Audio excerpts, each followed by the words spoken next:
Hello everyone, good evening.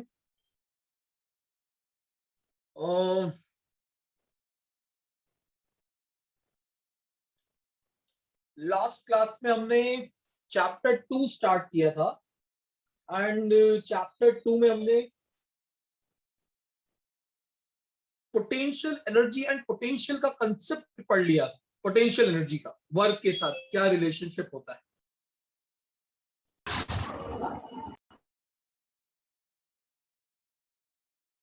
चलिए videos on कर लीजिए।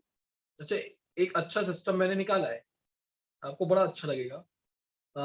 अभी कुछ कुछ स्टूडेंट मुझसे क्या वीडियो मांगते हैं कि सर क्लास के बाद वहां से तो वीडियो एक्सपायर हो गया है, तो रिवाइज करने के लिए चाहिए। तो मैंने एक रूल निकाल लिया है, जिसके क्लास में वीडियो ऑन होते हैं मैं वीडियो उसी को भेजता हूँ। देखो सही है ना, ट्रेडिंग करनी है तो अच्छे से करते हैं। तो अगर आपको फ्यूचर में लगता है कि भाई मुझे जरूरत पड़ने वाली है वीडियो की, तो अब आपको मेरी इच्छा तो पूरी करनी पड़ेगी जो मैंने आपके सामने रख दी है। तो अब मुझे मैसेज करने से पहले ये सोच के रखना कि मैं आपसे ये बोलूंगा ही कि भाई वीडियो उसी को मिलने वाले जिसने अपना क्लास में वीडियो ऑन थोड़ी देर के लिए चलता है, और 2 4 5 मिनट के लिए आप किसी रीजन की वजह से बंद हुआ, बट यार ऑलवेज बंद ही रहे, हर क्लास में बंद ही रहे, नो, ना चल। तो कैसा लगा आइडिया? अच्छा है ना? दुख पड़ा होगा यार वीडियो ऑन करना पड़ेगा, पर ठीक है, क्या करें, गिव एंड टेक है।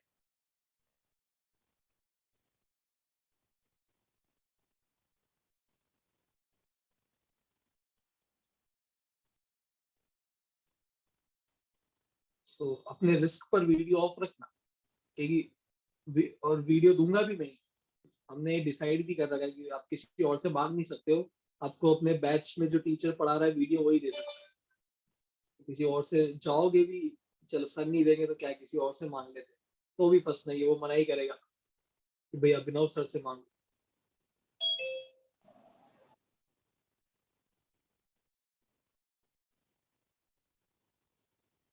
ऑलराइट, सो हमने ये पढ़ा था कि जब कभी भी हम कंजर्वेटिव फोर्सेस के अगेंस्ट वर्क करते हैं, that work done would be stored in the form of potential energy. याद आया कि जब कभी भी हम कंजर्वेट, जैसे किसी ऑब्जेक्ट को अगर उठाकर किसी प्लेटफॉर्म पे रखना है तो हमें ग्रेविटेशनल फोर्स के अगेंस्ट वर्क करना पड़ता है, और जब हम करते हैं तो वही उसके अंदर mgh, that is gravitational potential energy के फॉर्म में स्टोर हो जाता है। तो उसी तरीके से इलेक्ट्रोस्टैटिक फोर्स, जो इलेक्ट्रिक फोर्सेस हम पढ़ रहे हैं, वो भी कंजर्वेटिव फोर्सेस ही है।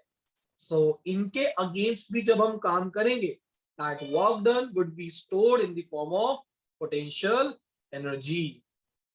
ओके, एक जेंटल रिमाइंडर वापस दे देता हूं, आज वेंसडे क्लास है, फ्राइडे आपका लास्ट डेट है तो सबमिट चैप्टर 1 होमवर्क।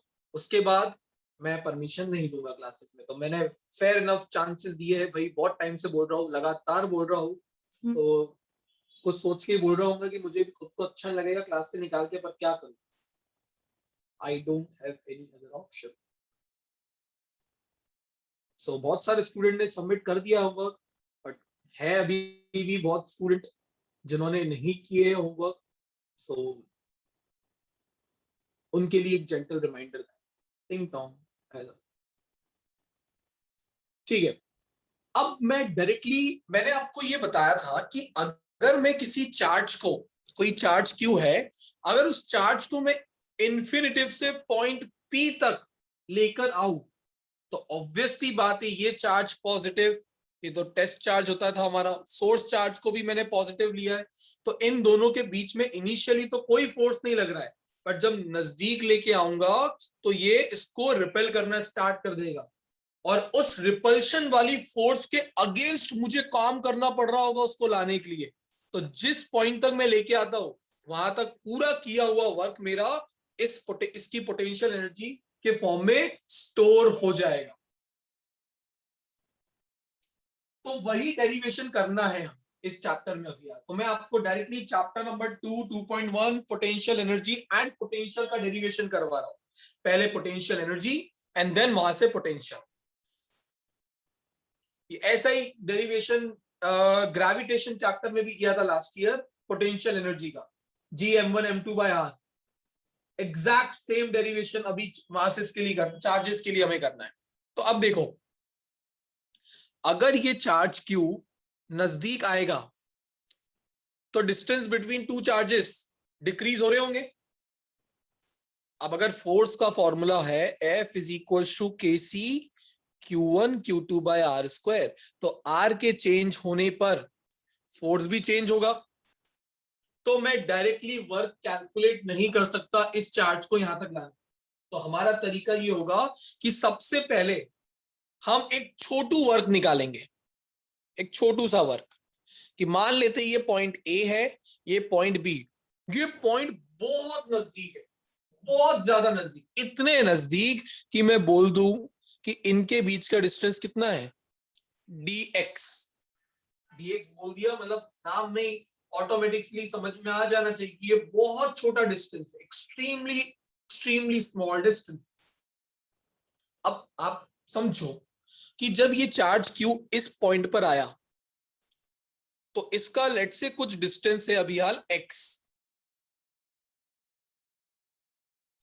तो अभी हाल ये चार्ज कितना फोर्स एक्सपीरियंस कर रहा होगा, KC capital Q small q by x², इतना फोर्स एक्सपीरियंस कर रहा होगा।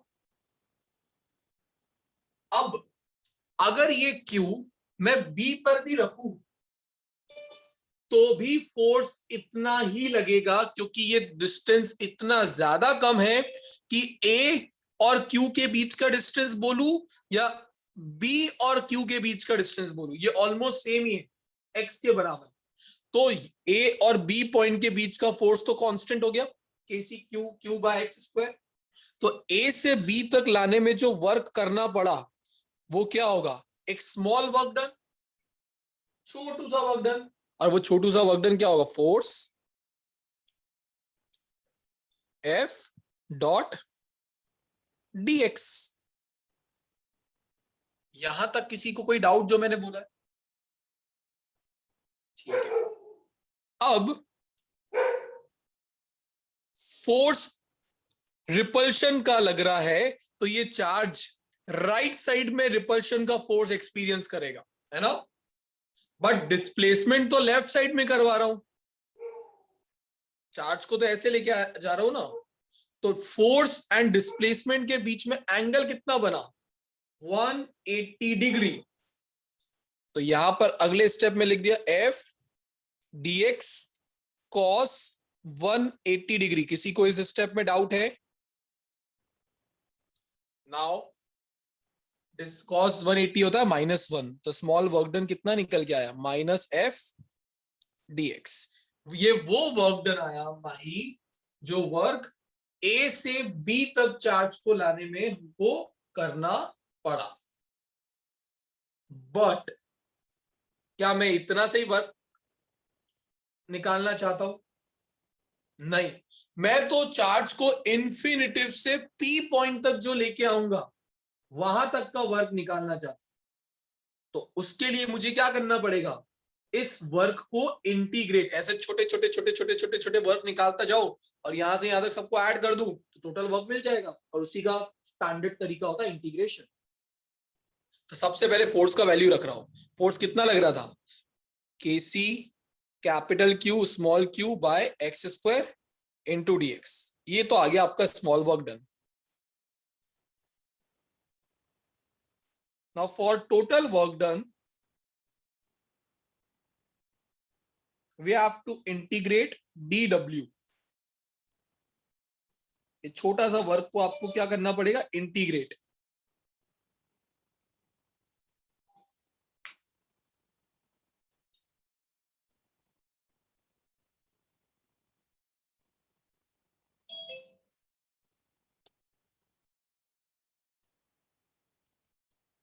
अब दृष्टि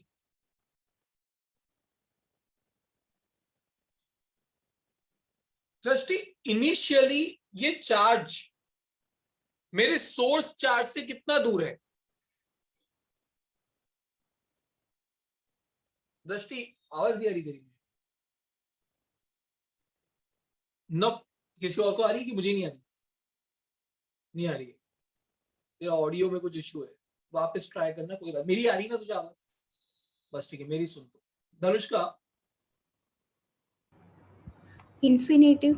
इन्फिनिटिव भाई, इनिशियली तो मेरा चार्ज इन्फिनिटिव दूर था with respect to source charge, but finally वो जब पी पॉइंट पर आ जाएगा तो अब उसका डिस्टेंस कितना हो जाएगा सोर्स चार्ज से?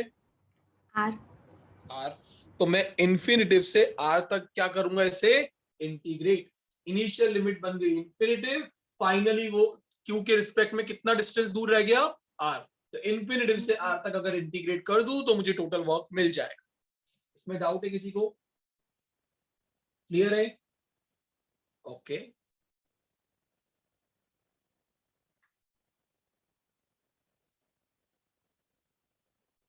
अब बेसिक मैथ्स है। अब कुछ भी ऐसा नहीं होने वाला फिजिक्स वाला। इंटीग्रेशन का रूल कहता है कि जितनी भी टर्म कांस्टेंट है उनको बाहर निकाल लो। तो माइनस के C capital Q small Q बाहर आ गया, और इंटीग्रेशन यहां पे क्या बचा? x raise to the power -2 dx from infinitive to R. Yes विश्वा?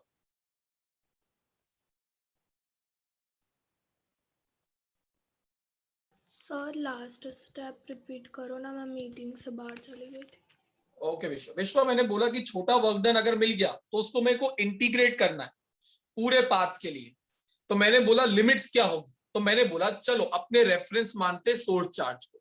तो ये सोर्स चार्ज से ये जो चार्ज है वो कितना दूर है इनिशियली? इनफाइनाइट डिस्टेंस दूर। तो इनिशियल लिमिट आ गई इन्फिनिटिव, और फाइनली जब मैं इसको धीरे धीरे धीरे धीरे धीरे धीरे करके करते करते करते करते पी पॉइंट पे लेके आ गया, तो अब कितना डिस्टेंस बचा सोर्स चार्ज और चार्ज के बीच में? आर। तो फाइनल डिस्टेंस हो गया आर। तो मैंने इंटीग्रेट कर दिया इन्फिनिटिव से आर। क्लियर है विश्वा? ओके ठीक है, डन। अब रूल के अकॉर्डिंगली पावर रूल लगाऊंगा तो -2 + 1, जो भी पावर होती है उसमें एक ऐड होता है और सेम पावर उठ के नीचे आ जाती है। ये इंटीग्रेशन का रूल था। अभी तक मैंने लिमिट्स नहीं रखी, तो स्क्वायर ब्रैकेट बना के लिमिट्स रख दी जाती है राइट हैंड साइड पे from infinitive to R as it is. Clear? -2 + 1 maths बताता है -1 होता है, तो ये बाहर एक माइनस वेट कर रहा था, उसको उड़ा डालेगा। तो ये -1 और ये माइनस कैंसिल आउट, और ऊपर x का पावर आया -1, तो उसको मैं 1/x लिख सकता हूं। ये वाले स्टेप में किसी को डाउट? वापस से जो डिनोमिनेटर में -1 आ रहा था उसको बाहर भेज के बाहर वाले माइनस को उड़ा डाला, और जो अंदर ब्रैकेट में x की पावर थी -1, उसको मैं 1/x लिख सकता हूं। ऊपर जाके तो -1 ही होना है। अब क्या करूंगा? सब्स्टिट्यूट कर दूंगा लिमिट की वैल्यू। तो K C Q Q, upper limit क्या है? आर, तो x की जगह पर आ गया आर, माइनस लोअर लिमिट क्या है? इन्फिनिटिव, तो x की जगह पर आके कौन बैठ गया? इन्फिनिटिव। तो 1/r - 1/इन्फिनिटिव। 1/इन्फिनिटिव मैथ्स में 0 होता है, तो ये टर्म तो हो गया 0। तो बचा क्या? K C capital Q small Q by R. ये टोटल वर्क डन हमारा निकल के आया चार्ज को इन्फिनिटिव से पी पॉइंट तक लाने में। इतना वर्क हमें करना पड़ा। अब ये वर्क किसके अगेंस्ट हो रहा है? ये वर्क हो रहा है इलेक्ट्रिक फोर्सेस के against. So now this work done would be stored in the form of potential energy. तो मैं डायरेक्टली ये स्टेटमेंट लिखूंगा, एंड ये स्टेटमेंट लिख के W को U से रिप्लेस कर दूंगा। Yes Prince? सर ये आपने इंटीग्रेशन वाला पार्ट किया टोटल वर्क डन के बाद से, वो एक बार वापस समझाओ ना। बता देता हूं। यहां पर मैंने पहले एक छोटा सा वर्क निकाला। ये ऐसा ही था कि अगर मैं लेट से अहमदाबाद से मुंबई जाना चाहता हूं, तो बीच में और भी स्टेशन था, तो ये ए और बी वही स्टेशन है जो बहुत नजदीक है, बहुत ज्यादा नजदीक। हमने बोला ए से बी तक ले जाने में जो वर्क होगा वो होगा स्मॉल वर्क डन, और अगर उसको इंटीग्रेट कर दो इनिशियल लिमिट से फाइनल लिमिट तक, तो आपको मिल जाएगा टोटल वर्क डन, है ना फ्रेंड्स? नाउ मैंने इस डी डब्ल्यू का वैल्यू यहां पे रखा, अगले स्टेप में मैंने क्या बोला कि जो जो टर्म कांस्टेंट है बाहर निकाल दो, तो केसी कांस्टेंट माइनस कांस्टेंट दोनों क्यू कांस्टेंट, वो आ गया इंटीग्रेशन से बाहर। अंदर क्या बचा 1/x², पर 1/x² को x raise to the power -2 भी लिख सकता हूं into dx as it is. Integration का रूल कहता है कि अगर x raise to the power n dx का आपको इंटीग्रेशन करना हो तो फॉर्मूला होता है n+1 डिवाइडेड बाय n+1। जो पावर होता है वो उसमें एक ऐड होता है और सेम पावर उठ के नीचे आ जाता है। तो यहाँ पे पावर -2 था, तो -2 में +1 किया और सेम पावर नीचे लिख दिया -2 +1, brackets limits as it is infinity to r। ये पता लगा। अब -2 + 1 -1 होता है, तो ये -1 बाहर वाले माइनस को उड़ा देगा, माइनस माइनस प्लस, तो बाहर सिर्फ क्या बचा, ये 3 टर्म, और ऊपर जो x raise to the power में -1 आया था उसको मैंने लिख दिया 1/x। x raise to the power -1 को हम 1/x लिख सकते हैं। सो यहां पर मैंने फिर लिमिट लिख दी, upper limit minus lower limit, और मेरा टोटल वर्क डन आ गया चार्ज को इन्फिनिटिव से पी पॉइंट तक लाने में जो मुझे करना पड़ा। अब बोलो क्लियर है सबको? इसके बाद क्या लिखूंगा? Yes Prince. सर ये लिमिट नहीं समझ आई, आर और इन्फिनिटी क्यों लिए?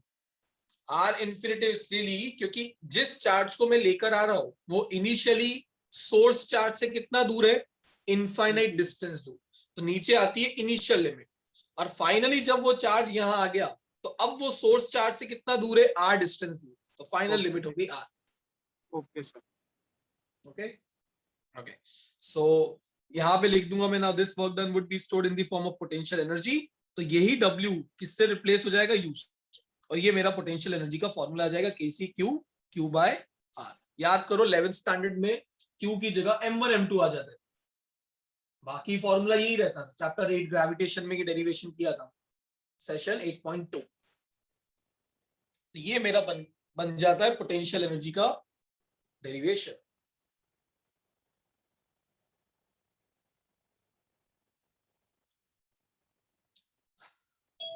यहां तक क्लियर है? ऑलराइट, अब हम इसमें पोटेंशियल एनर्जी के साथ साथ एक टर्म और निकालना चाहते हैं, electric potential of source charge. जैसे चैप्टर 1 में हमने इलेक्ट्रिक फील्ड और फोर्स की बात की थी, फील्ड की, वैसे ही यहाँ पे इलेक्ट्रिक पोटेंशियल की बात करेंगे। इलेक्ट्रिक पोटेंशियल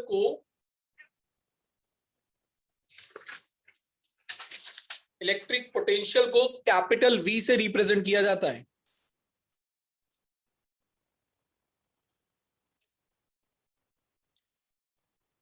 कैपिटल V से, and it is defined as work done per unit charge.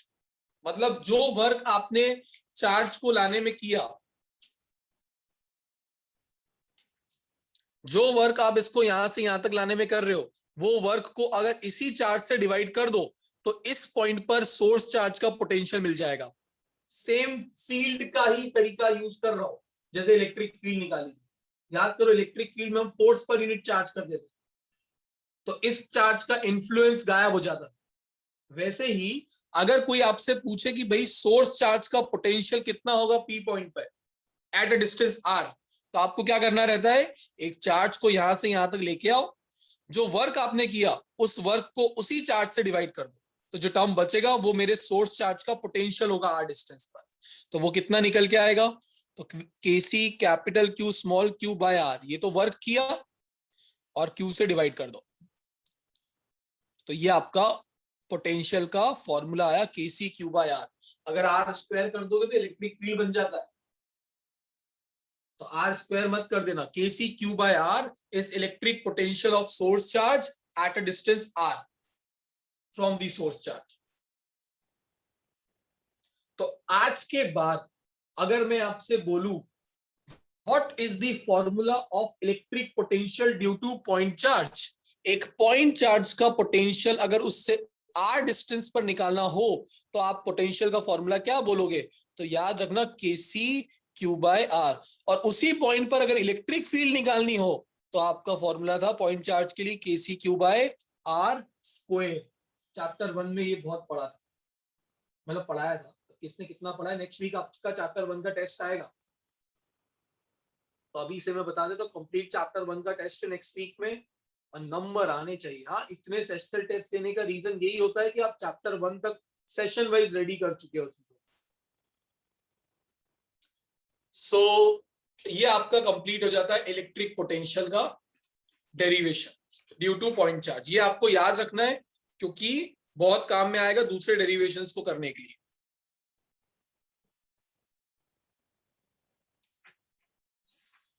अब ये सोर्स चार्ज का पोटेंशियल आर डिस्टेंस पर कौन कौन से फैक्टर पे डिपेंड कर रहा है? तो एक तो खुद सोर्स चार्ज पर, जितना बड़ा चार्ज होगा उतना ज्यादा पोटेंशियल होगा उसका पॉइंट पर।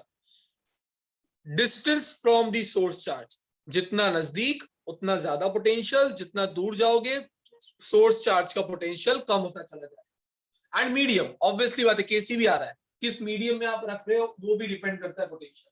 तो ये तीन उसके फैक्टर्स हो जाते हैं जिसपे एक पॉइंट चार्ज का पोटेंशियल डिपेंड कर रहा हो।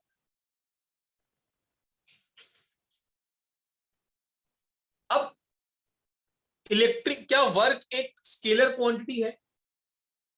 Yes, work done is scalar, charge is also scalar. तो याद रखिएगा electric potential is also a scalar quantity.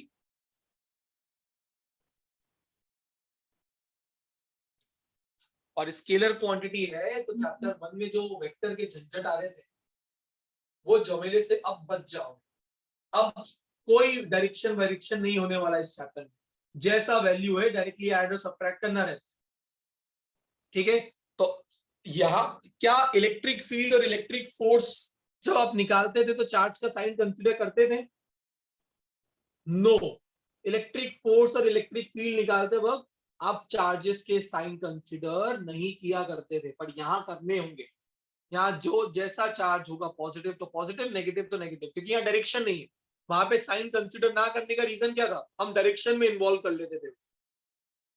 Magnitude निकालने वक्त हमको साइन की जरूरत नहीं पड़ती थी, पर यहाँ पे पड़ेगी। तो फॉर एग्जाम्पल, एक चार्ज है Q1, एक चार्ज है Q2, ये पॉजिटिव ये नेगेटिव, और दोनों का पोटेंशियल इस पॉइंट पे निकालने को बोला गया है। Net potential at point P निकालो। तो Q1 का डिस्टेंस लेट से R1 है और Q2 का डिस्टेंस P तक का R2 है। तो अगर आपसे बोले net potential at point P निकालो, तो potential due to charge 1 plus potential due to charge 2 add कर देना। एक चार्ज का पोटेंशियल का फॉर्मूला क्या डिराइव किया? Kc Q by R। तो Kc Q1 by R1, यहां पर plus minus Kc Q2 by R2, क्योंकि सेकेंड चार्ज नेगेटिव है। तो directly Kc Q1 by R1 minus Kc Q2 by R2। यही तरीका होगा न्यूमेरिकल में, और कुछ नहीं करना है। जैसी वैल्यू है वैसी की वैसी उठा के रख दूंगा, प्लस तो प्लस माइनस तो माइनस। क्लियर है ये? ठीक है, मैं न्यूमेरिकल करवाऊंगा इस पे तो आपको पता लगेगा।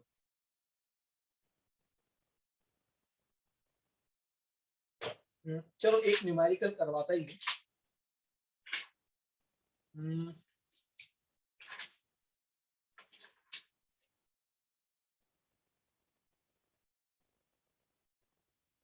क्वेश्चन नंबर, मेरे को दोनों, एक तो दोनों नोट्स में लाया नहीं हूं आज। गुजरात बोर्ड की नोट्स में ये वाला क्वेश्चन है, calculate the potential at point P due to charge 4 × 10⁻⁻⁷। कौन सा क्वेश्चन है धनुष का? 11? वाह, इशारे 11, गुड। ठीक है, so question number 10 CBSE, question number 11 Gujarat board.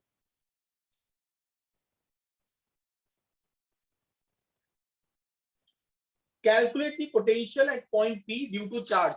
एक चार्ज है जिसका वैल्यू कितना दिया? 4 × 10⁻⁻⁷ कूलम। इस चार्ज से 9 सेंटीमीटर दूर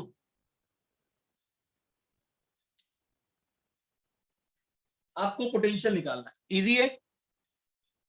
Kc Q by R potential का फॉर्मूला होता है। तो Kc का वैल्यू 9 × 10⁻⁹, चार्ज कितना है? 4 × 10⁻⁷, और R कितना है? सेंटीमीटर को मीटर में कन्वर्ट करके लिखना, 9 × 10⁻²। 9 से 9 कैंसिल, ये आंसर आ जाएगा आपको 4 × 10⁻⁴। और पोटेंशियल का ऐसा यूनिट होता है वोल्ट। याद रखिएगा, फॉर्मूले से जाओगे तो आएगा जूल पर कूलम, पर 1 joule per coulomb is equivalent to 1 volt.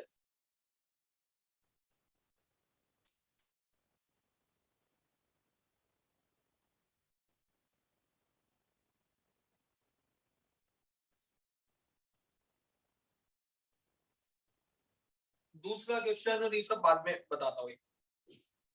अच्छा, अब यहां पर देखो, इनिशियली आपका चार्ज इंफिनिटिव पे था, तो इनिशियल पोटेंशियल भी इंफिनिटिव पे 0 था। सोर्स चार्ज का पोटेंशियल अगर आप इनफाइनाइट डिस्टेंस दूर निकालो तो आर इनफाइनाइट लोगे तो पोटेंशियल तो 0 आएगा। तो इंफिनिटिव पे हमेशा पोटेंशियल 0 होता है। और पोटेंशियल एट पॉइंट पी आपका फॉर्मूला कितना आया, के सी क्यू बाय आर। तो इस केस में अगर मैं पोटेंशियल डिफरेंस निकालता तो final potential minus initial potential ये करता, तो उसका वैल्यू सिर्फ के सी क्यू बाय आर के बराबर ही आ जाता। तो ये पोटेंशियल डिफरेंस को ही रिप्रेजेंट कर रहा है, क्योंकि एक पॉइंट पर पोटेंशियल 0 हो चुका है, इसलिए हमें पता नहीं लगा। बट अगर कोई दो ऐसे पॉइंट लिए जाते जहां पर पोटेंशियल का वैल्यू V1 V2 होता, तो फिर हमेशा याद रखना यहां पर ये फॉर्मूले में पोटेंशियल डिफरेंस ही आता है, डेल्टा वी ही होता है ये फॉर्मूले में। अगर एक पॉइंट इंफिनिटिव पे हो तो वो डेल्टा वी बन जाता है, क्योंकि एक पॉइंट इंफिनिटिव पे था। अदरवाइज ये हमेशा डेल्टा वी होता है, दो पॉइंट्स के बीच का पोटेंशियल डिफरेंस। तो यहां से एक इंपॉर्टेंट फॉर्मूला निकल के आता है जो आपको बहुत न्यूमेरिकल में काम करेगा, वर्क का। अगर यहां से वर्क का फॉर्मूला बताया तो क्या बनेगा, क्यू उधर भेज दो, बहुत काम आने वाला है। Work done is equal to Q delta V. सभी के नोट्स में ये फॉर्मूला कहीं तो दिया होगा।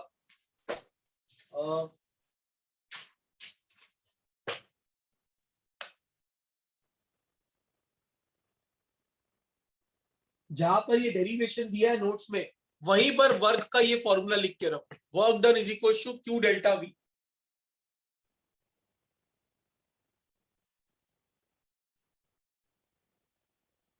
क्योंकि इस क्वेश्चन का जो अगला पार्ट है वो यही न्यूमेरिकल का। अब नेक्स्ट पार्ट बताता हूं। नेक्स्ट पार्ट में देखो, ध्यान से सुनना सब। Hence, obtain the work done in bringing a charge of 2 into 10 raised to the power minus 9. 2 into 10 raised to the power minus 9 एक चार्ज है जिसको आपको इंफिनिटिव से लेकर आना है। किस पॉइंट तक, पी पॉइंट तक। यहां से यहां पर लेके आ रहे हो, तो बताओ कितना वर्क आपको करना पड़ेगा। तो अभी मैंने बताया वर्क डन कितना होता है, क्यू डेल्टा वी। तो ये हो जाएगा potential at point P minus potential at infinitive. लिख सकता हूं ऐसे। अब इस सोर्स चार्ज का पोटेंशियल पी पॉइंट पर भी हमने निकाला, कितना था, 4 into 10 raised to the power 4। Infinitive पे पोटेंशियल कितना होता है, 0। और किस चार्ज को लेकर आ रहे हो, 2 into 10 raised to the power minus 9। तो ये 2 into 10 raised to the power minus 9 multiply करोगे तो ये आ जाएगा 8 into 10 raised to the power minus 5 volt, sorry joule. इतना वर्क करना पड़ेगा जब आप किसी चार्ज को यहां से यहां तक लेके आओगे। तो इस तरीके से ये वर्क का बड़ा फॉर्मूला काम आने वाला है, Q delta V is potential at point P minus potential at infinitive. ये पोटेंशियल डिफरेंस मिलेगा, और जो चार्ज को आप लेके आ रहे हो वो चार्ज से मल्टीप्लाई कर दो तो आपको वर्क मिल जाए।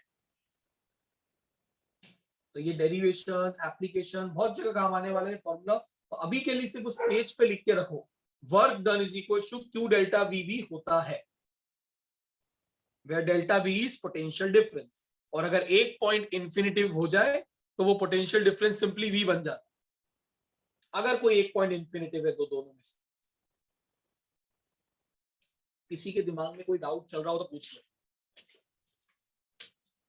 अदरवाइज मैं चाहूंगा एक बार सब अपने नोट्स का वो डेरिवेशन जिस पेज पे दिया हुआ है वो पेज एक बार गो थ्रू करो, कोई डाउट हो तो पूछो। और वो हो जाए तो उसके बाद वाला जो पॉइंट नंबर 5 है वो पूरा रीड करना है।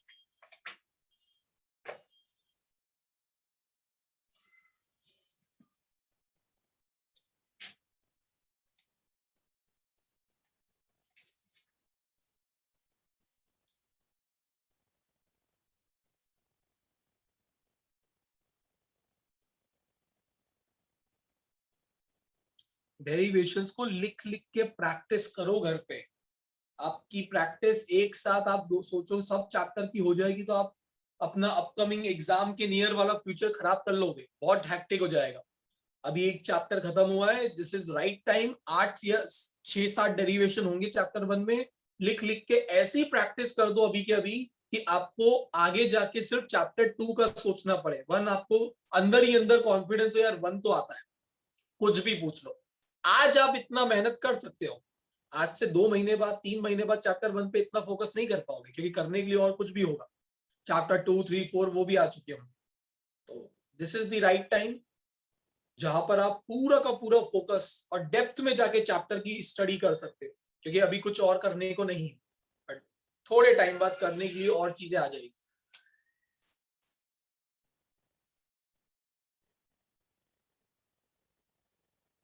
प्रांजलि पता लग गया आपको? ये बहुत सारी चीजें मैंने बताओ माइन्यूट माइन्यूट डिटेल्स देता हूँ, आप फिर भूल जाओगे डेल्टा वी और वी का कंसेप्ट। ये बिल्कुल टाइम नहीं लगेगा भूलने में। तो आपको उसके लिए नोट्स की स्टडी रीड करना बहुत जरूरी है टाइमली बेसिस, जब आपको क्लास में वो करवाया है। चलिए वो हो गया, तो पॉइंट नंबर 5 रीड करो। और आई थिंक वहां पे कुछ आपको डाउट आना चाहिए, कुछ तो आना चाहिए। जनरली आता है स्टूडेंट को पॉइंट नंबर 5 के पहले 5 बुलेट में। Another unit of potential energy वो बाद में डिस्कस करते हैं, और उससे पहले जो 5 बुलेट्स दिए आपको उसमें कुछ तो डाउट आएगा कि सर ये गलत लिखा है।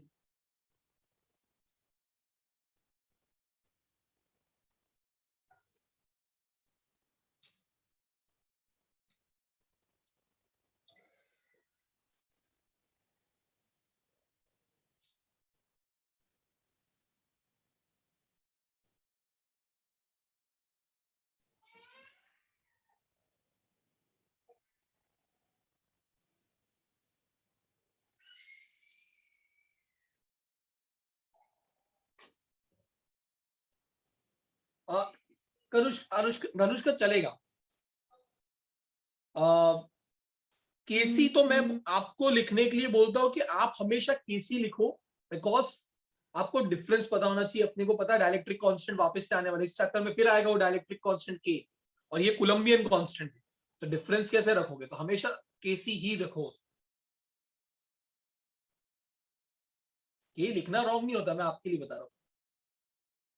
Yes yes Varun.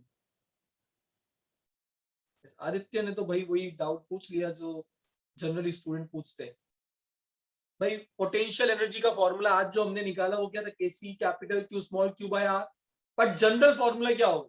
KC Q one Q two by R. दो चार्जेस के बीच का अगर आपको पोटेंशियल एनर्जी निकालना हो, पोटेंशियल एनर्जी हमेशा सिस्टम का होगा, हाँ, किसी इंडिविजुअल चार्ज का नहीं होता है। दो चार्जेस के बीच, जैसे फोर्स, कूलम्स फोर्स क्या होता था? दो चार्जेस के बीच में लगने वाला, इंडिविजुअल चार्ज का नहीं होता है। वैसे ही potential energy is also system की प्रॉपर्टी। प्रॉपर्टी वर्ड यूज नहीं करूंगा, सिस्टम की एनर्जी। तो पोटेंशियल एनर्जी निकाल रहे हो तो कम से कम दो चार्जेस तो चाहिए। तो दो चार्जेस के बीच में अगर डिस्टेंस आर दिया हो और पोटेंशियल एनर्जी निकालने को बोला जाए तो K C Q one Q two by R, ये जनरल फॉर्मूला आ जाता है पोटेंशियल एनर्जी का।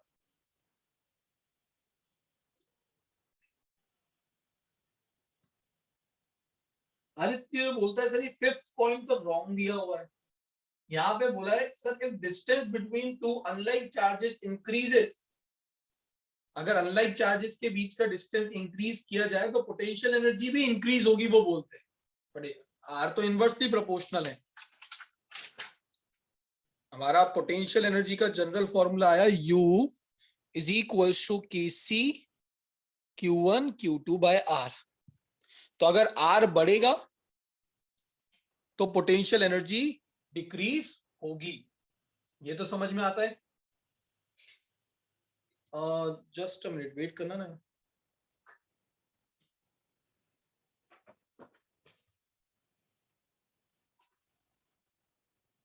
ऑलराइट, सो फिफ्थ पॉइंट कोई एक्सप्लेन कर सकता है? रॉन्ग नहीं है, सही है, एक्सप्लेन, वो पॉइंट रॉन्ग नहीं है, पर ऐसा क्यों दिया हुआ है?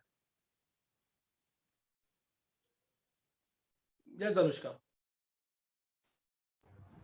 Just because unlike charges attractive होते हैं इसलिए। ठीक है, चलो एक चीज बता दो, उन्होंने बोला है कि अनलाइक चार्जेस है, मतलब एक पॉजिटिव तो दूसरा नेगेटिव होगा, तो पोटेंशियल एनर्जी में जब मैं साइन रखूंगा तो वो पोटेंशियल एनर्जी कैसी आएगी? नेगेटिव। अब आप समझो, कोई चीज अगर नेगेटिव में, अगर मैं आर बढ़ाता हूं, अगर मैं आर बढ़ा रहा हूं तो यू डिक्रीज होना चाहिए, पर कोई चीज अगर नेगेटिव में डिक्रीज हो रही है, -5 से -2 पर आ गई, तो वो एक्चुअली डिक्रीज हुई है या इंक्रीज हुई है? इंक्रीज हुई है, समझ रहे हो ना? तो मैग्नीट्यूड मत देखो, अब ये देखो कि अगर कोई चीज -5 से डिक्रीज हो गया -2, ये तो वो नंबर वाइज डिक्रीज हो रही है, बट इन एक्चुअल वो इंक्रीज हुई है, -2 is greater than -5। Aditya clear है?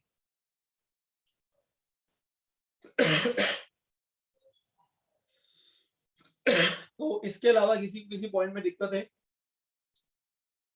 अब आपको बाजू में वो दो ग्राफ्स भी समझ में आने चाहिए। For like charges, like charges मतलब दोनों नेगेटिव या दोनों पॉजिटिव होंगे, मतलब पोटेंशियल एनर्जी पॉजिटिव ही आने वाली है।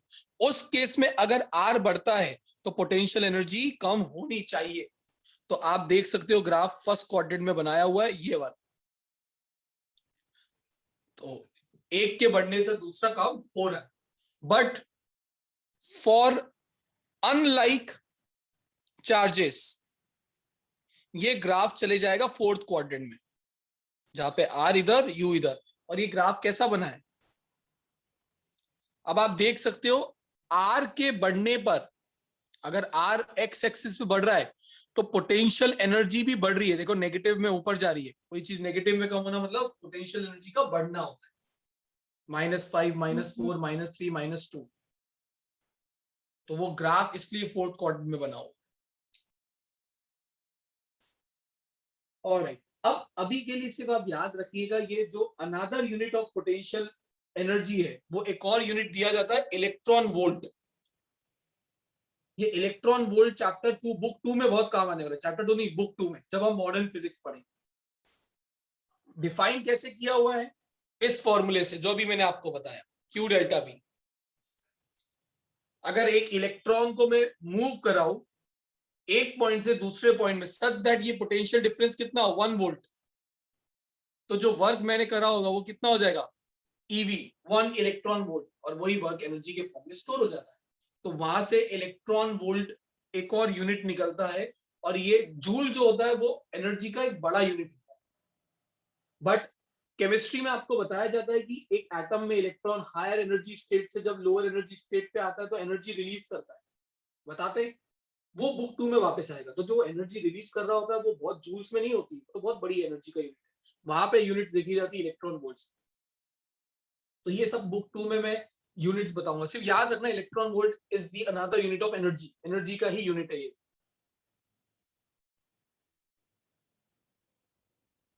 पॉइंट नंबर 6,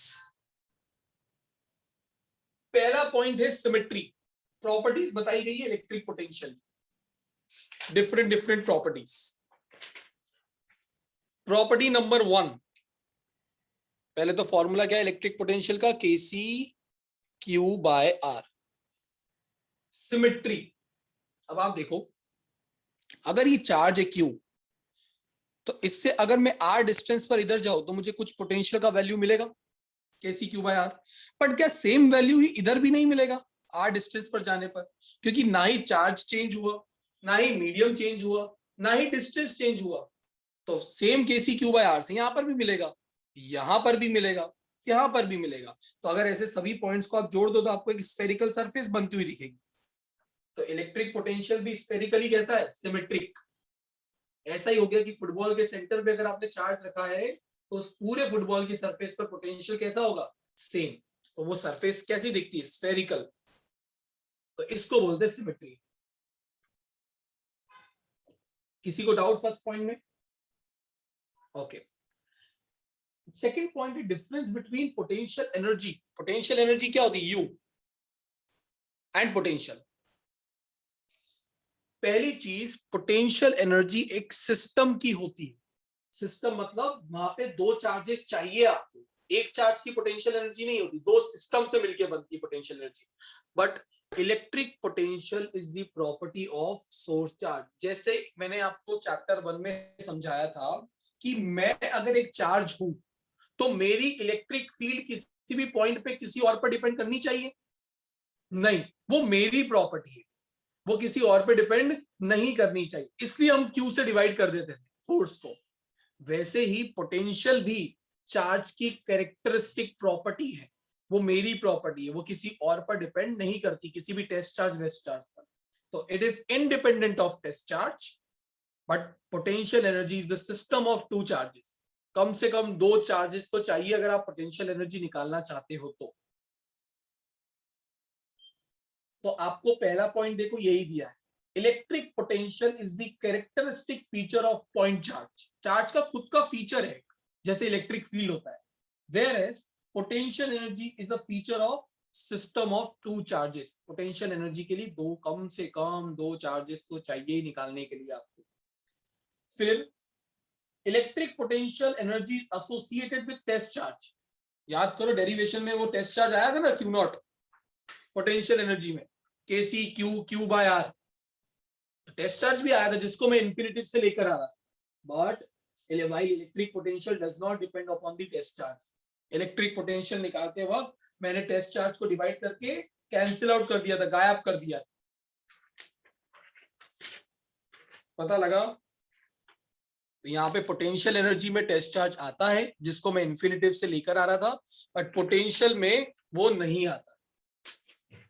क्लियर है? ये डिफरेंस प्लीज याद करके रखिएगा। अब आप नीचे वाला ग्राफ देखो तो वो इलेक्ट्रिक फील्ड वर्सेस वी और आर में बनाया हुआ है। इलेक्ट्रिक फील्ड पॉइंट चार्ज की कैसी होती है? K C Q by R square, मतलब inversely proportional to R square. तो ग्राफ ऐसा बना, और पोटेंशियल का फॉर्मूला पॉइंट चार्ज का क्या निकल के आया? केसी क्यू बाय आर। तो वहां पे वो वाला फॉर्मूला कैसा बना? कुछ ऐसा। एक पॉइंट है जहां पे ये इंटरसेक्ट कर रहे हैं। अब आप सोचो, अगर मैं आर का वैल्यू 1 ले लूं तो क्या मेरा ई और वी सेम हो जाएगा? अगर आर का वैल्यू 1 ले लिया जाए तो नीचे क्या हो जाएगा? 1 स्क्वायर, और नीचे क्या हो जाएगा? 1। एक ही बात है, 1 स्क्वायर भी 1 ही होता है।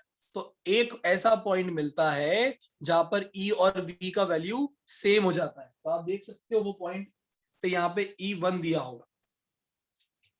तो बस अगर आपको ई और वी का ग्राफ बनाने को है आर के साथ, तो वो वाला ग्राफ एज इट इज बना देना। सब वैल्यूज लिखने की जरूरत नहीं है, 5, 4.5, 4, 3 सब नहीं लिखने की जरूरत है। सिर्फ जिस पॉइंट पे वो इंटरसेक्ट कर रहा है वो पॉइंट लिख देना, वो काफी है।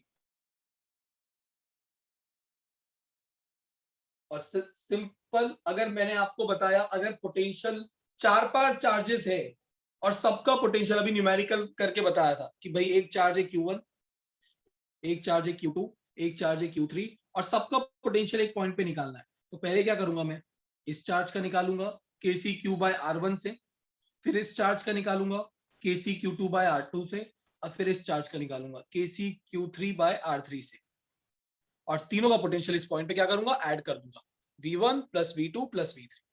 तो इस तरीके से न्यूमेरिकल करने रहेंगे। तो पॉइंट नंबर 7 है आपके बुक्स का। एक एक पॉइंट रीड कर लो।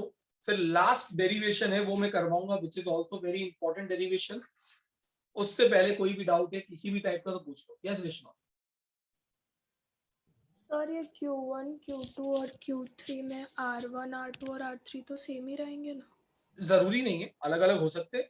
मैं एक को 5 सेंटीमीटर दूर रख दूं, एक को 3 सेंटीमीटर दूर रखूं। जैसे सपोज कर एक रेक्टेंगल है, एक चार्ज इधर रखा है, एक चार्ज इधर रखा है, एक चार्ज इधर रखा है। अब बोला है कि इस पॉइंट पे पोटेंशियल निकालो, तो Q1 से ये डिस्टेंस सेम होगा, बट ये डिस्टेंस लेट से 3 है, ये डिस्टेंस 4 है, ये डिस्टेंस 5 है, तो क्या सबके डिस्टेंस अलग अलग हो गए? तो अब KCQ बाय ये डिस्टेंस, KCQ बाय ये डिस्टेंस और KCQ बाय ये डिस्टेंस करके इस पॉइंट पे नेट पोटेंशियल मिल जाएगा। तो सर इसकी सिमेट्री का इससे कोई रिलेशन नहीं है, मतलब वो स्फीयर सिमेट्री वाला आपने बोला। एक इंडिविजुअल चार्ज की, मैंने सब चार्जेस की एक साथ नहीं कहा है। एक चार्ज से अगर आप देखते हो r डिस्टेंस अलग अलग जाके, तो आपको हर r डिस्टेंस पर फील्ड का वैल्यू, पोटेंशियल का वैल्यू सेम ही मिलेगा, उसको मैंने कहा स्फेरिकली सिमेट्रिक। पर यहाँ पे तो मैं अलग अलग सिस्टम ऑफ चार्जेस की पोटेंशियल एक पॉइंट पे निकाला, ठीक है, तो वहां सिमेट्रिक। हाँ, अगर इस चार्ज के लिए तू देखे इधर R1 जाके तो पोटेंशियल सेम आएगा, इधर R1 डिस्टेंस पे जाएगी तो पोटेंशियल सेम आएगा, सिर्फ इस चार्ज की बात करो, that is spherically symmetric. Okay. Okay, so 1 minute का टाइम दे रहा हूं, एक बार पूरा पेज देख लो, जो घर पे करने का काम होता है वो मैं अभी क्लास में करवा रहा हूँ, रीड कर लो, सो दैट मैं सिर्फ लास्ट डेरिवेशन जो है 2.1 का उधर चला जाऊं। और कोई डाउट आ रहा है बाद में पढ़ोगे फिर आएगा तो रह जाएगा, अभी पढ़ोगे पूछोगे तो मैं बता दूंगा।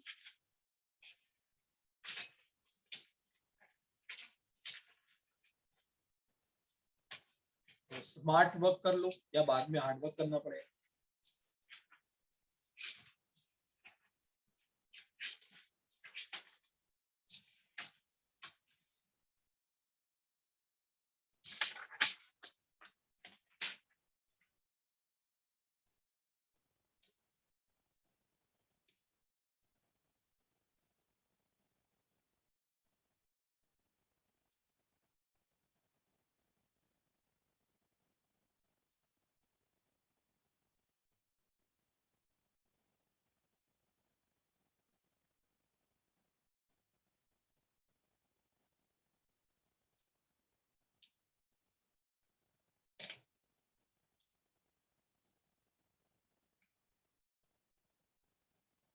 यस वर्तिका।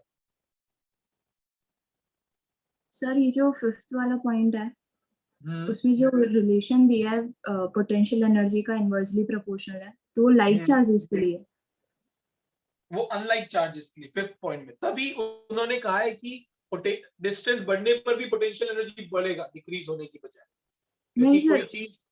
हाँ, वो उसमें ही सेकंड वाला जो पॉइंट है जो Okay. U inversely proportional to, yes that is for like charges.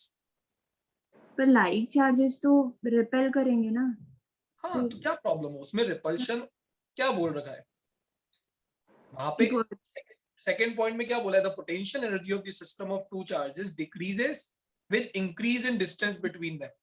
तो अगर मैं डिस्टेंस, दो चार्जेस के बीच का डिस्टेंस बढ़ाता चला जाऊं, तो उनके बीच का जो पोटेंशियल एनर्जी का वैल्यू निकल के आएगा वो डिक्रीज होता चला जाएगा, ये कह रहे हैं। ओके सर, और अनलाइक में इसका उल्टा है ऐसा ना? हाँ, अनलाइक में उल्टा होगा, क्योंकि मैंने बताया कोई चीज नेगेटिव में कम होने का मतलब एक्चुअली वो इंक्रीज हो रही होती है। Okay sir. तो एक स्टूडेंट मुझे मिला था, उस स्टूडेंट ने बोला सर इतना झंझट नहीं रखने का, मैं तो ऐसा रट्टा मार लूंगा कि भाई लाइक चार्जेस हो तो U and R inversely proportional, unlike charges हो तो U and R directly proportional. बात भी सही है, बट बोलना मत किसी को, ऐसे ऐसे खुद के लिए रखने का। Yes Prince.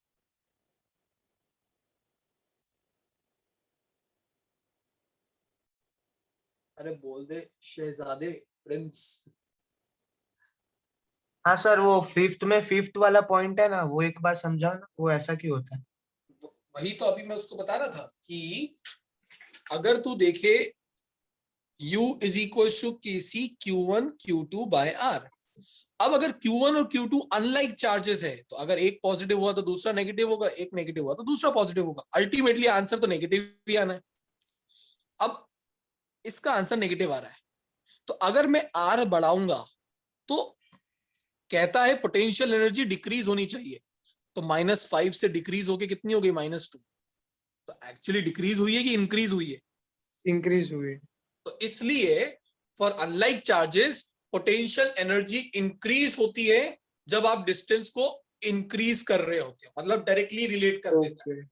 वो ये चेंज सिर्फ साइन की वजह से होता है, पोटेंशियल यस एनर्जी। यस, क्योंकि यहाँ पे चार्जेस की साइन भी रख रहा हूं मैं, तो वो -5 से -2, -2 से -1, तो दिखने में वो क्या हो रही, डिक्रीज, बट एक्चुअली मैथ्स में बताया जाता है भाई, सिखाया गया -2 is bigger number than -5, greater है। Okay sir.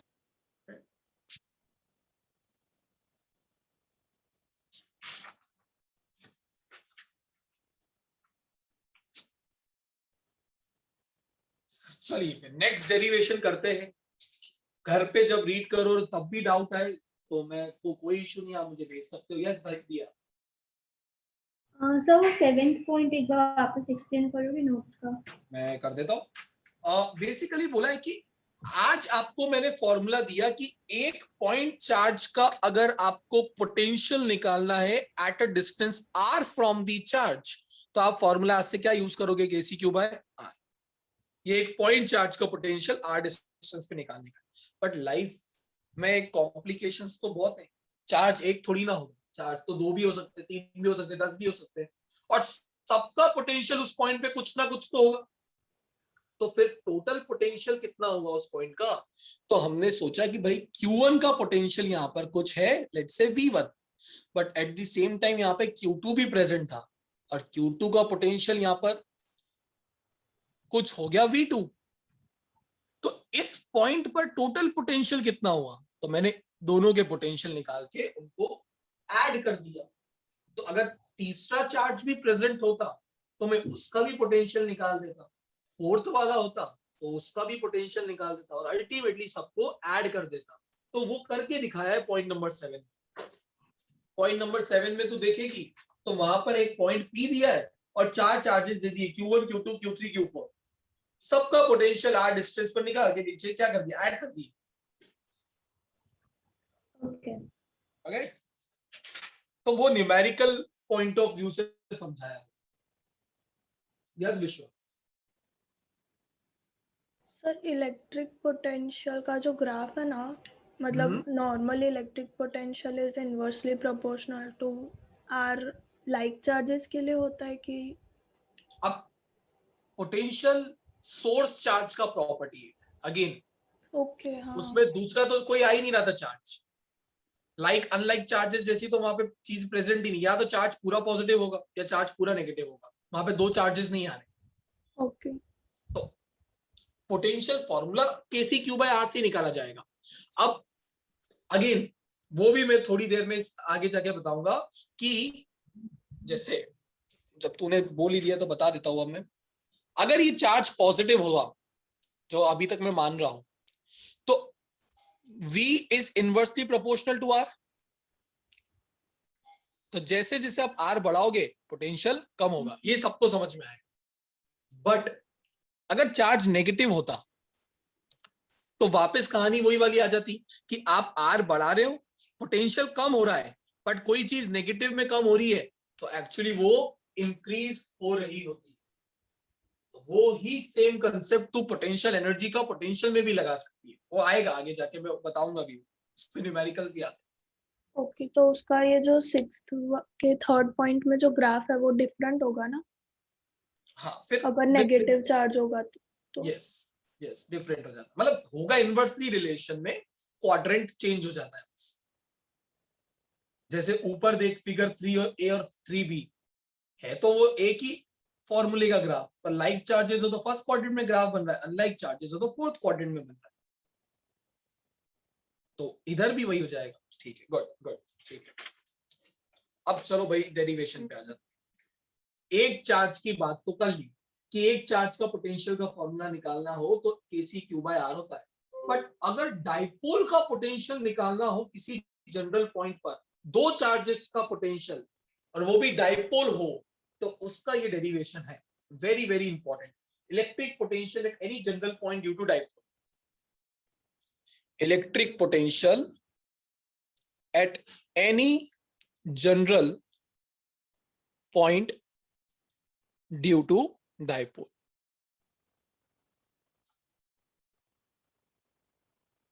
अब डाइपोल क्या होता था? When two equal and opposite charges separated by a small distance they make a dipole. याद आया? यही होता था डाइपोल. प्लस क्यू और माइनस क्यू अगर एक छोटे टू वे डिस्टेंस से सेपरेट हो जाए तो वो डाइपोल बनाते. अब हमको क्या करना है? डाइपोल का पोटेंशियल निकालना है किसी जनरल पॉइंट P पर.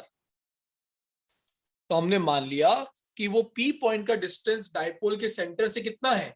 R. कितना है? R. क्योंकि मैंने बताया होगा आपको डाइपोल के जितने भी कैलकुलेशंस होते हैं वो सेंटर से लिए जाते हैं. तो वो P पॉइंट का distance from the centre of the dipole कितना है? R. अब अगर इस पॉइंट पे नेट पोटेंशियल निकालना है तो करना क्या पड़ेगा? पहले अभी हाल मैंने वही सिखाया. पहले एक चार्ज का पोटेंशियल P पॉइंट पे निकालो, फिर दूसरे चार्ज का पोटेंशियल P पॉइंट पे निकालो और दोनों को ऐड कर दो तो आपका नेट पोटेंशियल मिल जाएगा.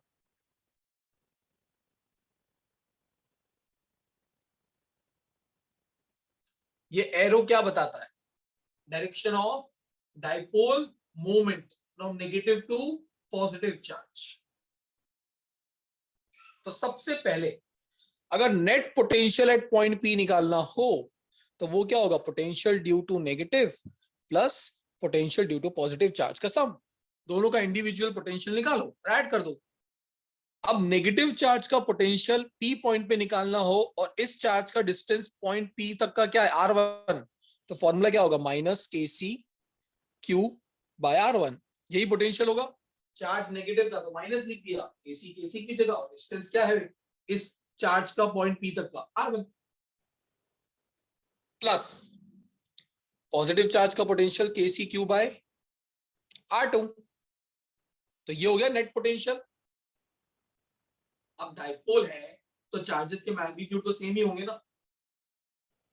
तो KC और Q, प्रांजलि KC और Q अगर दोनों ही कॉमन निकल जाए तो ब्रैकेट में क्या बचेगा? 1 बाय R1 माइनस में प्लस 1 बाय R2. ये बचता है. तो इसको मैं ऐसे लिख देता थोड़ा अच्छा दिखाने के लिए. 1 bye R2 minus 1 bye R1 आगे पीछे कर दिया. ये आ गया इक्वेशन नंबर 1. यहां तक तो लाइफ थी इजी.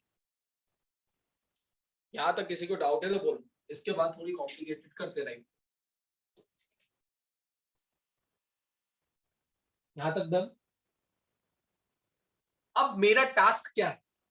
1 बाय R1 और 1 बाय R2 का वैल्यू फाइंड आउट करना. इसी में मुझे बहुत सारे सोल्व करने पड़ेंगे. ये R इस पूरे ब्रैकेट का वैल्यू फाइंड आउट करके यहाँ पे सब्स्टिट्यूट करना. अब वो करने के लिए आप देखो क्या करूंगा.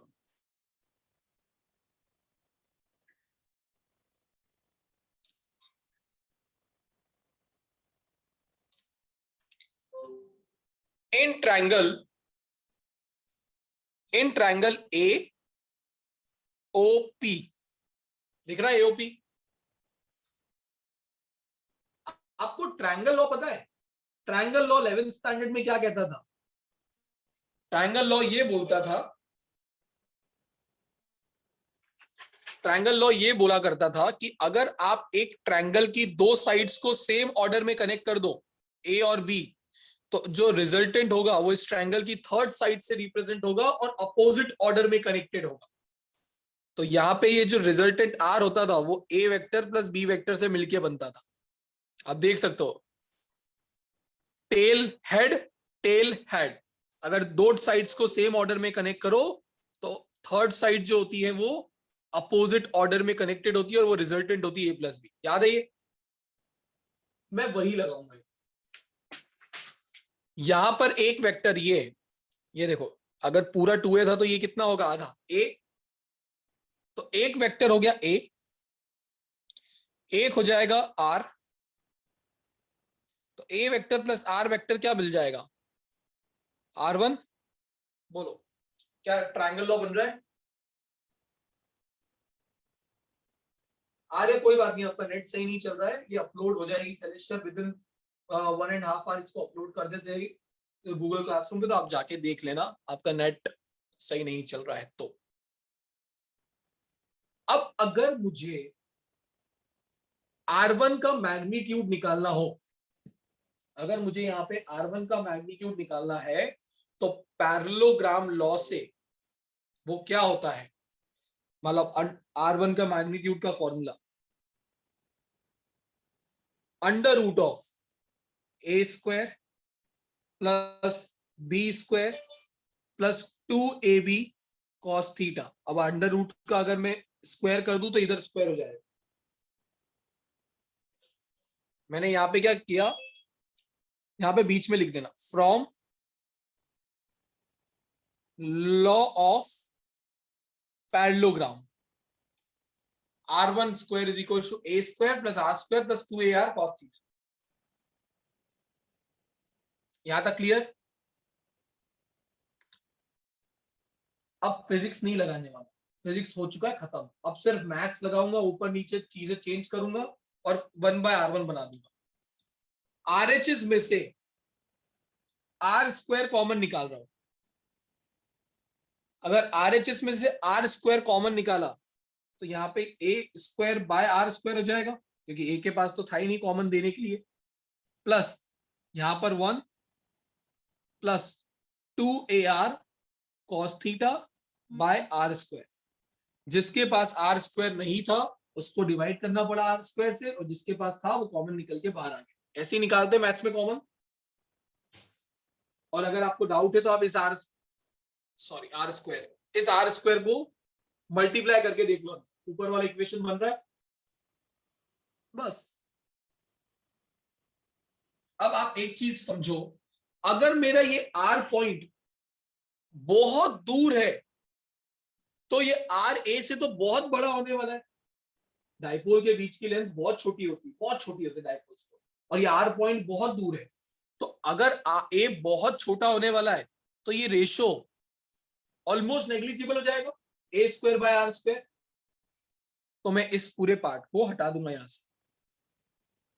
अगर R is much greater than A है तो ये जो a square by R square है वो नियरली 0 के बराबर हो जाता है। तो ये अगला स्टेप क्या होगा, R1 square is equal to R square, ये पूरा टर्म हटा दिया तो 1 प्लस एक R ऊपर एक R स्क्वायर नीचे, यहां पर इसको उड़ा दूं तो ये क्या बचा 2a cos theta by R, 2a cos theta by R। थोड़ा मैथ ज्यादा है, बट अगर एक एक स्टेप ढंग से समझोगे तो आ जाएगा। जहां पर नहीं आ रहा है वो पूछ लेना, अदरवाइज तो फिर साल भर ही नहीं कर पाओगे अगर अभी छोड़ दिया तो। यहां तक किसी को कोई डाउट है तो पूछ लो, जो मैंने किया। इसको करने का छोटा तरीका भी होता है, बट वो छोटा तरीका मैंने नोट से निकलवा दिया है क्योंकि वो एनसीईआरटी में नहीं। तो ये एनसीईआरटी का है लंबा मेथड, और रिस्क लेना फर्क, मतलब रिस्क नहीं लेना चाहिए। एनसीईआरटी का करो तो नंबर हमेशा ही मिलेंगे, इसलिए वो हटा ही दिया। नहीं तो इसको 2 लाइन में भी कंप्लीट किया जा सकता है, इतने बड़ा स्टेप्स ना करके अप्रोक्सीमेशन की हेल्प से। ठीक है, चलिए अब यहां से मैं क्या करूंगा, रेसिप्रोकल ले रहा हूं। अगर मैंने रेसिप्रोकल किया तो ये क्या हो जाएगा, 1 बाय, सब इधर देखना, 1 बाय R1 स्क्वायर लिखने का टाइम दूंगा, एक बार देख लो, 1 बाय R1 स्क्वायर, ये क्या हो जाएगा 1 बाय R स्क्वायर। अब ये टर्म अगर नीचे गया और उसको मैं ऊपर ले जाके वापस लिख दूं तो पावर -1 लिखना पड़ेगा, क्योंकि मैंने रेसिप्रोकल किया। तो सब टर्म का रेसिप्रोकल हो, ये भी 1 बाय में जाएगी, ये भी 1 बाय में जाएगी, ये भी 1 बाय में जाएगी, पर इसको ऊपर करके लिख दूं तो पावर क्या हो जाएगा -1। यहां तक क्लियर जानवी, श्रेया, प्रांजलि, मानुष? ठीक है। अब 11th स्टैंडर्ड में आपको ये बताया गया था कि भाई बाइनोमियल, एक मैथ्स में बाइनोमियल एक्सपेंशन होता है, बायोलॉजी वालों को ज्यादा स्ट्रेस नहीं लेने का है। यूजिंग दैट बाइनोमियल एक्सपेंशन ये पावर को हम अंदर भेज सकते हैं। अगर ये रेशियो बहुत छोटा होता है तो पावर अंदर जा सकती है। तो मैं यहां पे सिर्फ आपकी हेल्प के लिए लिख रहा हूं, यूजिंग बाइनोमियल एक्सपेंशन या theorem 1/r1² is equal to 1/r², और सिर्फ ये माइनस साइन को अंदर मल्टीप्लाई कर, और कुछ नहीं करना है। ये माइनस साइन उठ के यहां आ जाएगा। मुझे 1/r1 चाहिए था, बट यहां पे 1/r1² बन रहा है, तो अंडर रूट लेना पड़ेगा पूरी टर्म का। तो यहां पर देखो, ये हो गया 1/r1, ये हो गया 1/r, और यहां पे क्या करना पड़ेगा,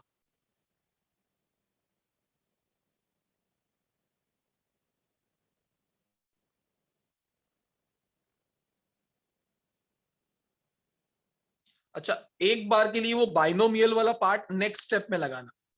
यहां पर इसको -1 ही रखो, और यहां पर वो क्या हो जाएगा -1/2। जब मैंने अंडर रूट लिया तो ये हो गया -1/2। अब वो बाइनोमियल की हेल्प से मैं इसको अंदर भेज रहा हूं, तो यहां पर मत लिखना, यहां पे मत लिखना, अगले स्टेप में लिखो। ये पेज थोड़ा हटाना पड़ेगा ऊपर नीचे, तो यहां पे लिख रहा हूं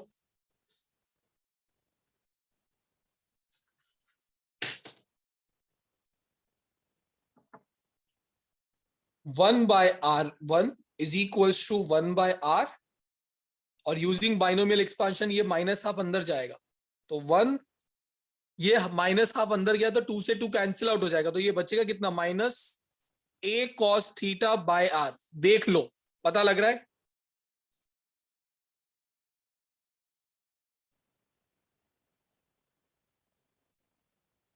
सिर्फ मैंने -1/2 को अंदर मल्टीप्लाई किया है, तो 2 से 2 कैंसिल और माइनस साइन आ जाएगा। यहां तक अगर हो गया खत्म डेरिवेशन, जितना टफ पार्ट था सब कुछ खत्म हो चुका था। यहां तक कोई डाउट है तो पूछ लो।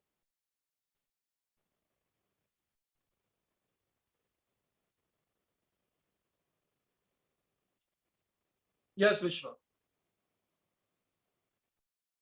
सर लास्ट स्टेप ये वाला, हाँ ठीक है। इस वाले स्टेप में मैंने कहा कि अगर ये -1/2 को अंदर भेज दूं मैं यहां पर बाइनोमियल लगा के, तो यहाँ पे प्लस और माइनस माइनस हो जाएगा, और नीचे 1/2 हो जाएगा, तो ये 2 कैंसिल आउट हो गए, ये टर्म बचेगा सिर्फ। बस ये किया मैंने। और ये करने की परमिशन कौन देता है? Binomial expansion. मैथ्स में सिखाया जाता है, तो मैथ्स वालों को पता है, बायोलॉजी वालों को चिंता नहीं करना, उनको सिर्फ ये लिख देना और कुछ नहीं। डन। बस अब सिमिलरली कर दूंगा। अब मैं और कुछ नहीं करूंगा कि अगले R2 के लिए भी इतनी स्टेप वापस करे, वो करने की जरूरत नहीं। Similarly 1/r2 is equal to 1/r, और यहां पर प्लस आ जाएगा। सिर्फ पहले माइनस आ रहा था, यहां पर R2 के लिए प्लस आ जाता है। आप डिराइव करके देखोगे सेम स्टेप से वही मिलेगा, पर करने की जरूरत नहीं है। तो एक माइनस और एक प्लस मिल गया। 1/r1 1/r2 पुट कर दो इक्वेशन नंबर 1 में। तो अगर मैं इक्वेशन नंबर 1 में यहां पे लिख देता हूं, put equation number 2 and equation number 3, put the value of equation 2 and 3 in equation 1। तो 1 में ले जाके रखूंगा तो Vp is equal to Kc Q, R1 की जगह 1/R2 की जगह क्या आएगा 1/R, ये मल्टीप्लाई करके लिख रहा हूं, प्लस a cos θ/r²। ये तो हो गया 1/R2 माइनस 1/R1, और R1 का वैल्यू क्या है 1/R minus a cos θ/r², और ये माइनस माइनस बन गया प्लस। और सॉरी, देख लो, ये पूरा है 1/R1, ये पूरा है 1/R2। बन रहा है आपका भी? आई नो थोड़ा लेंदी है, बट छोड़ तो सकते नहीं है, इंपॉर्टेंट एग्जाम के लिए। एक बार अगर आपने स्टेप समझ ली, तो मुझे टाइम लग रहा है क्योंकि मेरे को हर स्टेप बताना पड़ रहा है। आपने समझ ली, उसके बाद जल्दी जल्दी हो जाएगा। कैंसिल आउट क्या हो रहा है,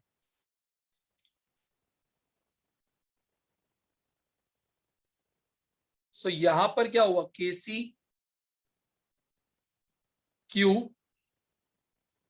सेम टर्म ही रिपीट हुई है तो 2 टाइम्स कर दो, 2a cos theta by r square. अब ये q इंटू 2a क्या डायपोल मोमेंट बनता है?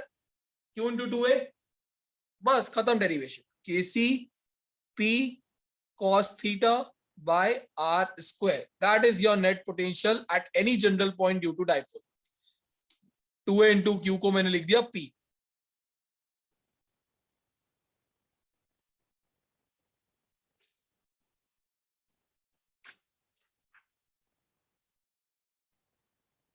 ये आपका फाइनल फॉर्मूला आता है, where theta is the angle between dipole moment and R vector. वो जो आर सेंटर से मैंने डिस्टेंस दिया था, ये उसके बीच का एंगल होता है।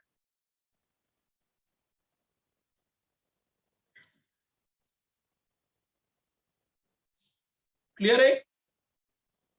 मैं चाहूंगा प्लीज इस डेरिवेशन को एक बार ये वीडियो जैसे अपलोड हो जाता है, अब जाकर फ्रेश माइंड से वापस देखना, छोड़ना मत। पहली बार में ये हर किसी को 50-60% ही समझ में आता है, क्योंकि इसमें बहुत सारा मैथ्स है। अभी तक जितने डेरिवेशन कर रहे थे उसमें इतना मैथ्स नहीं था, इसमें मैथ्स है, तो 2 बार देखना पड़ेगा। विश्व, आपका जो क्वेश्चन था उसमें आर स्क्वायर क्यों आया? अगर आप ये 1/r को मल्टीप्लाई करोगे अंदर, तो इधर क्या आएगा? 1/r प्लस इधर क्या हो जाएगा? R square. क्लियर है? Yes Vishwa, sorry Vartika. Sir ये जो सिमिलरली वाला स्टेप है उसमें 1 प्लस a cos थीटा कैसे आया? ये हमने जो अभी इतना डेंजरस सा डेरिवेशन किया, यहां से मैंने ये ट्रायंगल कंसीडर किया और ये जो पूरा मैं करते गया हूं, वही सेम चीज मुझे इस ट्रायंगल में वापस करनी पड़ेगी R2 निकालने की। तो जब मैं करूंगा तो उस वक्त वहां पर माइनस की जगह सिर्फ प्लस आएगा। तो मैंने बोला सिमिलरली करके लिख दो, नहीं तो बहुत बड़ा डेरिवेशन हो जाएगा, नंबर पूरे मिलते हैं उसके। Okay sir.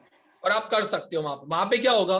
ये है a, तो this a plus R2 is equal to R, ये इक्वेशन बनेगा इस ट्रायंगल के लिए। This plus this is equal to this, तो वहां से R2 क्या होगा? R minus a vector. तो ये माइनस साइन उसकी वजह से आया हुआ है, बट करने की जरूरत नहीं है, सिर्फ सिमिलरली करके लिख देते। यस दिया। सर जो लास्ट स्टेप में वो Q है तो वो कैसे आया? ये क्यों? यस मतलब वो लाइक लास्ट स्टेप में निकल गया ना, तो वो कैसे हुआ? ये Q और ये 2a, Q into 2a dipole moment होता है, या तो मैंने उसको P से रिप्लेस कर दिया। ओके, बाकी KC की जगह cos थीटा की जगह R स्क्वायर की जगह। ठीक है, तो P डायपोल मोमेंट आया, KC जो KC था वही है। थीटा किसके बीच का एंगल है? तो ये R और डायपोल मोमेंट के बीच का जो एंगल है उसको थीटा बोलते हैं। अब एक इंपॉर्टेंट चीज और कंफ्यूज करने वाली चीज एग्जाम में पूछ ली जाती है, जिसमें हर मोस्टली बच्चे कंफ्यूज हो जाते हैं। क्वेश्चन क्या आता है? Derive the expression of potential due to dipole at axial point. अब जो समझदार बच्चे वो सोचने में ये पड़ जाते हैं कि एक्सियल और इक्वेटोरियल तो हमने चैप्टर 1 में इलेक्ट्रिक फील्ड के लिए निकाला था, यहां पर तो कुछ एक्सियल और पोटेंशियल से रिलेटेड तो था ही नहीं। तो दिमाग दौड़ाना, आपने जनरल पॉइंट का डेरिवेशन किया है, एक्सियल और इक्वेटोरियल उसी के पार्ट है। तो अगर एक्सियल पॉइंट होता तो ये जनरल पॉइंट यहां ना होके क्या होता? कहीं यहां पर होता, क्या यहां होता? और इक्वेटोरियल पॉइंट होता तो वो 90 डिग्री पर होता। तो नीचे स्पेशल केस देखो आपके नोट्स में, एक्सियल पॉइंट पे थीटा 0 या 180 डिग्री बन सकता है, और कोई पॉसिबिलिटी नहीं है। दोनों केस में cos 0 1 होता है, cos 180 -1 होता है। तो आपको मैक्सिमम या मिनिमम वैल्यू ऑफ पोटेंशियल मिलेगा, मैक्सिमम पॉजिटिव या negative value of potential. But equatorial point पे थीटा 90 होता है और cos 90 0 होता है। तो याद रखना, डायपोल के इक्वेटोरियल पॉइंट पे पोटेंशियल इज ऑलवेज 0। ये वाला जो मेरा पेन है, that is equatorial point of dipole. इस पूरी लाइन पे पोटेंशियल हमेशा 0 होगा। क्यों? cos 90 है। तो ये एक वो लाइन मिलती है जहां पे फील्ड तो एग्जिस्ट करती है पर पोटेंशियल नहीं होता है। आपने इक्वेटर पे minus KCP vector by R cube derivation किया इलेक्ट्रिक फील्ड का, तो फील्ड तो प्रेजेंट है पर पोटेंशियल 0 है। कभी कभी पूछा जाता है वो पॉइंट बताओ जहां पे फील्ड और पोटेंशियल ना हो, तो बोल देना equatorial line of dipole, equatorial point of dipole. तो यहां पर आपका पूरा का पूरा डेरिवेशन खत्म हो जाता है। प्लीज इस वीडियो को एक बार और देखना, specially last derivation, very very important, बहुत मैथ्स है, और उसके बाद खुद से लिख के देखना। तो आपने राइट मोमेंट पर उस पर पत्थर मार दिया तो वो सही हो जाएगा, वो हैमर मारने वाली बात है। और अभी छोड़ दिया तो ये आपको परेशान करेगा ही करेगा, हर साल स्टूडेंट को परेशान करता है, क्योंकि स्टेप्स मैथ्स के बहुत सारे। तो जो नहीं आए वो मुझसे पूछ लेना, ठीक है। नेक्स्ट क्लास में इसके कुछ न्यूमेरिकल्स में करवाऊंगा। जिसको कोई डाउट है इससे रिलेटेड या कोई कुछ और, वो रुक सकते हो, बाकी के लिए जा सकते हो। Bye bye. Yes Prince.